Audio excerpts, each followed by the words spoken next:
এখন তো নতুন আরেকটা ভেজাল লেগে গেছে, পিআর পদ্ধতিতে নির্বাচন চায়। ক্ষুদ্র ক্ষুদ্র কিছু দল আছে, এরা কি পদ্ধতিতে চায়? পিআর পদ্ধতিতে সংখ্যানুপাতের ভিত্তিতে পার্লামেন্ট মেম্বার নির্বাচিত হয়। আমি এটার পক্ষে না, শরীয়তও এটাকে সমর্থন করেন। কারণ আপনি যাকে নেতা বানাবেন তাকে চিনতে হবে, কথা বলেন।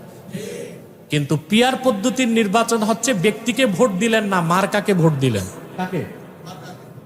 তারপরে সংখ্যানুপাতের ভিত্তিতে পার্লামেন্ট মেম্বার হবে, অর্থাৎ বাংলাদেশে যে দল 1% ভোট পাবে সে 3টা আসন পাবে সংসদে, ওটা যে 10% ভোট পাবে 30টা আসন পাবে। এটা হচ্ছে সংখ্যানুপাতের ভিত্তিতে আপনার সংসদে নির্বাচিত প্রতিনিধি পাঠান। কিন্তু আপনি তো আপনার এমপি কে হবে তাই জানলেন না, কথা বলেন।